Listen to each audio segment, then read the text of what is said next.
भारत के हाथ लगी चीन की सबसे बड़ी कमजोरी। अब पीएम मोदी करेंगे चीन पर सबसे बड़ा प्रहार। अब चीन को मिलेगी उसकी भाषा में तगड़ा जवाब। चीन अपने कर्ज के जाल में कई देशों को फंसा चुका है। दुनिया में कई ऐसे देश हैं जिन्होंने मजबूरी में चीन से कर्ज लेकर सबसे बड़ी भूल कर बैठे हैं।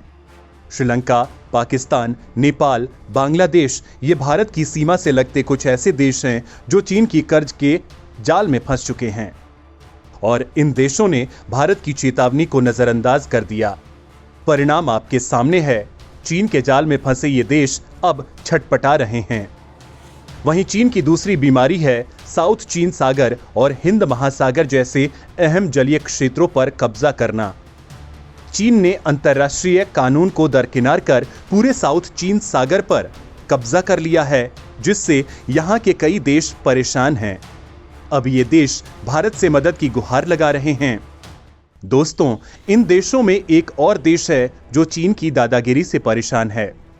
वहीं चीन इस पूरे देश को अपना हिस्सा मानता है। ये देश है ताइवान। चीन ताइवान को अपना हिस्सा मानता है, लेकिन ताइवान ने कभी भी इसे स्वीकार नहीं किया।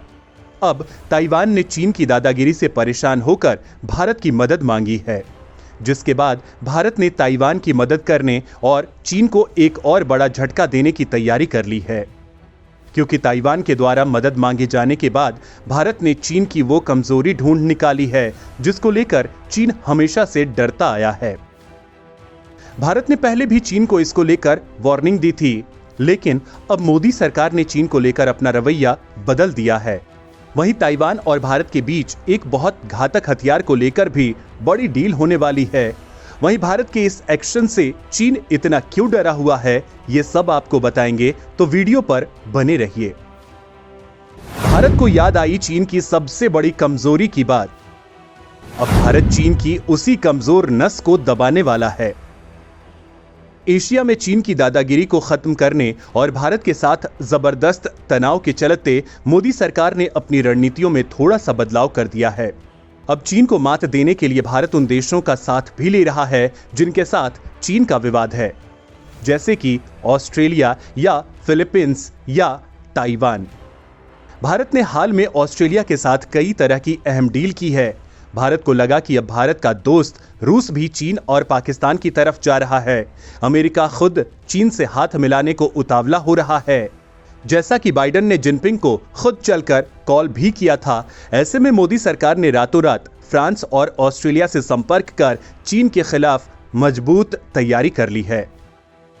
फ्रांस का युद्धपोत समुद्र में चीन के हथियारों को राख करने के लिए रवाना होने वाला है, जिसके लिए भारत के कहने पर ऑस्ट्रेलिया अपना बेस मुहैया करवाएगा।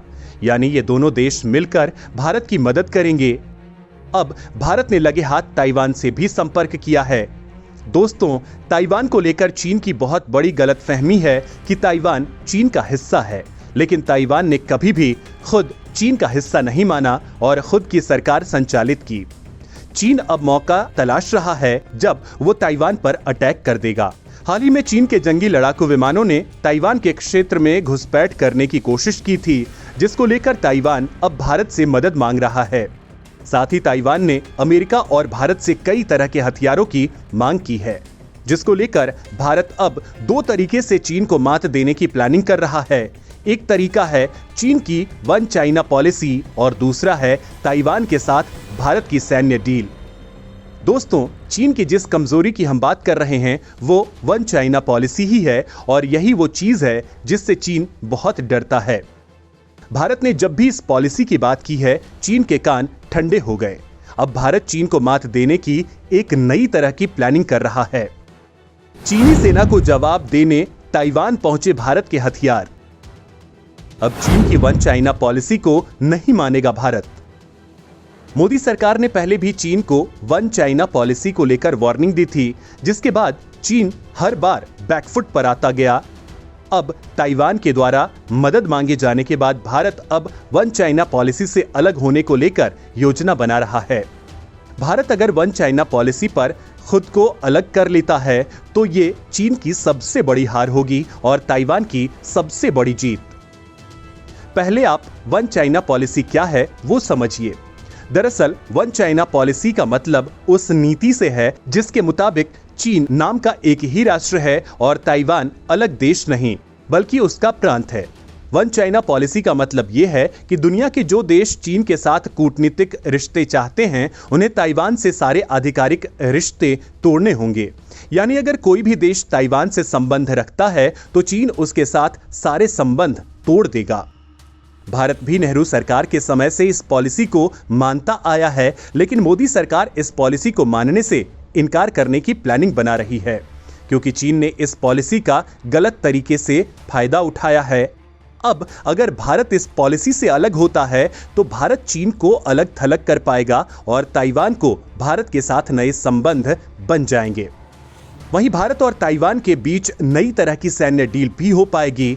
वहीं बताया जा रहा है कि भारत ताइवान के साथ ब्रह्मोस मिसाइल को लेकर डील कर सकता है क्योंकि चीन को लेकर भारत पहले ही फिलीपींस के साथ ब्रह्मोस मिसाइल की डील कर चुका है। उस वक्त भी भारत का उद्देश्य चीन की दादागिरी को खत्म करना ही था और अब भारत चाहता है कि ताइवान के साथ ब्रह्मोस मिसाइल की डील की जाए। क्योंकि चीन के साथ भारत का निकट भविष्य में युद्ध होता है तो ताइवान में तैनात ब्रह्मोस जैसे हथियार एक इशारा मिलते ही चीन का सर्वनाश कर देंगे। वहीं ताइवान की मदद करने भारत ही नहीं बल्कि अब अमेरिका भी आ रहा है। चीन को जवाब देने के लिए भारत से ब्रह्मोस मिसाइल की डील के साथ ही ताइवान अमेरिका और भारत के साथ मिसाइलें, टैंक, लड़ाकू विमान और दूसरे हथियार खरीदने की प्लानिंग कर रहा है और इसके लिए ताइवान ने अगले 5 सालों में $8.69 बिलियन के अतिरिक्त रक्षा खर्च का प्रस्ताव रखा है। खैर दोस्तों, चीन ताइवान पर कब्जा की धमकी दे रहा है। चीन पूरे ताइवान को कब्जाना चाहता है, लेकिन अब ताइवान को लेकर भारत आगे आया है। इसलिए दोस्तों, क्या आप भी मोदी सरकार के द्वारा लिए जा रहे वन चाइना पॉलिसी से अलग होने का फैसला सही मानते हैं, जो चीन की सबसे बड़ी कमजोर नस है? अगर आपके मुताबिक ये फैसला सही है तो वीडियो पर लाइक कीजिए, साथ ही कमेंट कर बताएं कि क्या भारत की फिलीपींस के बाद ताइवान को ब्रह्मोस मिसाइल देना सही कदम होगा? ब्रह्मोस जैसी मिसाइल को क्या भारत को इन देशों के हाथ में दे देना चाहिए? इस बारे में जो भी आपकी राय है कमेंट जरूर करें।